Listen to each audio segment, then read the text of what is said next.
Hey, what is up guys, Jacob here. Today we're going to continue the spooky month train and continue the story of Marvel Zombies. Now this is a story also written by Robert Kirkman, and just a side note, if you haven't seen part 1, please watch it. That way you can understand what's happening in this chaotic story, because not gonna lie, Marvel Zombies gets pretty confusing. But with that being said, let's start.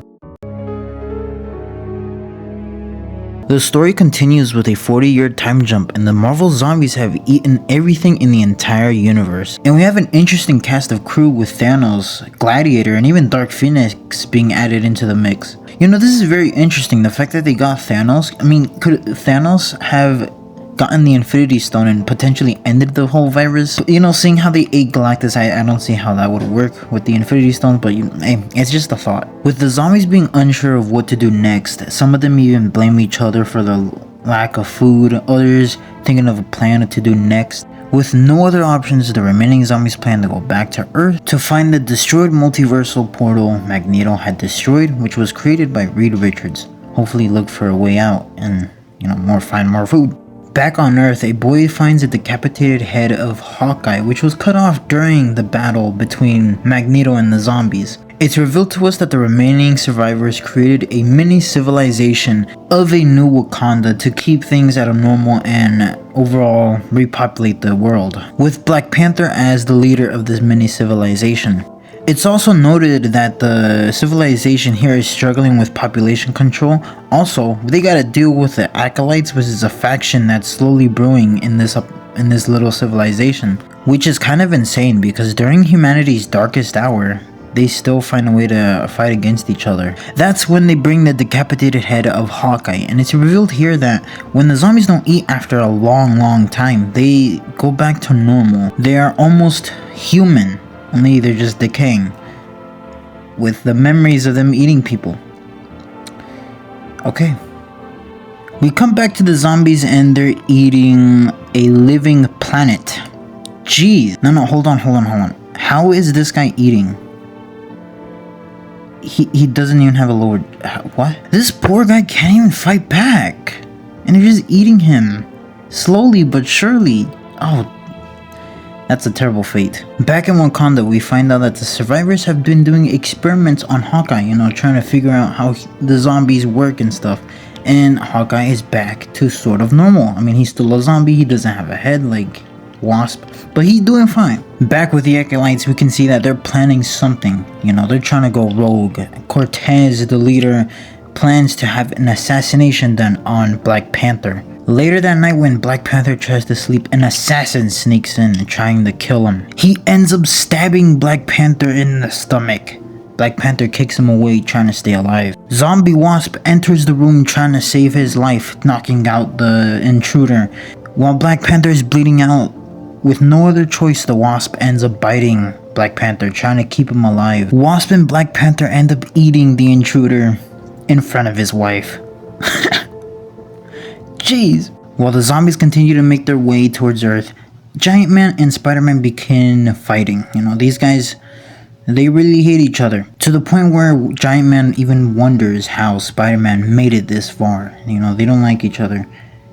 He wishes that Spider-Man is dead, and Spider-Man says he wishes that he himself was dead as well. Damn. Spider-Man reveals he makes jokes to cope with the zombie situation as a whole, like he did when he fought the villains when he was younger. He would always joke to hide his fear, like he's doing now. You know, this is kind of a sad moment. You know, these zombies, they can't control their bodies that well, so like when they eat, they gotta eat, and it's just heartbreaking. Things back on Earth are escalating, to say the least. The Acolytes are beginning to throw tantrums and crazy shit, trying to take over the Wakanda area. So Forge and Reynolds gotta get Black Panther and Wasp out of here as quickly as possible. That's when Cortez and the Acolytes are waiting for them outside before they can even leave. And that's when the zombies return. Before they can even register what just happened, Hulk comes in and starts killing everybody. That's when Giant Man stops him. Why? Here's why. Giant Man wants to have a breeding camp of humans so the zombies can never run out of food.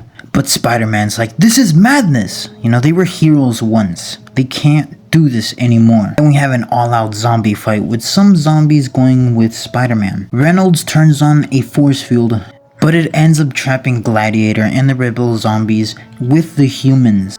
Luckily, through teamwork, the zombies take care of Gladiator, protecting the remaining humans.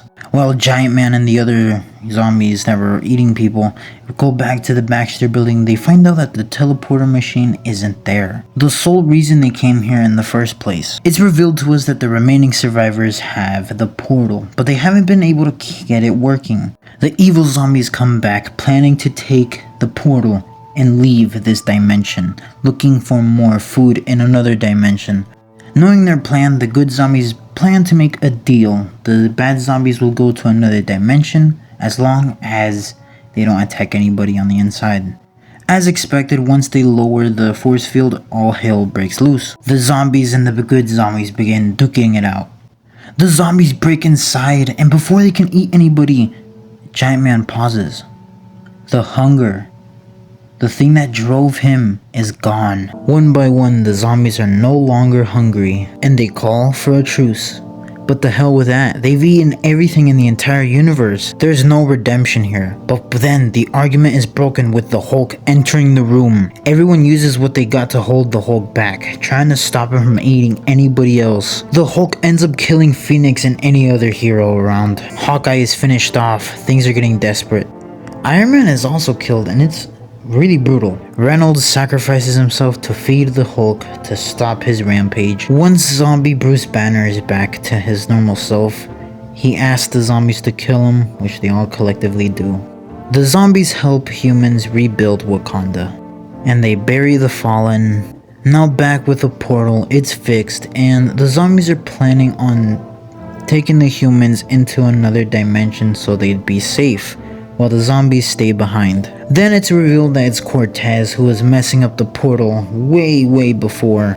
In a shocking twist, he sends the zombies into another dimension while the humans and he stay here. With that, the zombies are teleported away. That's when Forge enters the room and he's like, "Yo, what the hell are you doing?" The story ends with Cortez saying there's someone else's problem now. I got questions. How exactly is that gonna help him long term? They're gonna go extinct. He didn't think that one through. Whatever the case, that's the end of Marvel Zombies. It's an interesting story. That's the end of the original Marvel Zombies. Now, with that being said, I'm gonna end the series here. With that being said, I'll talk to y'all later. Bye bye.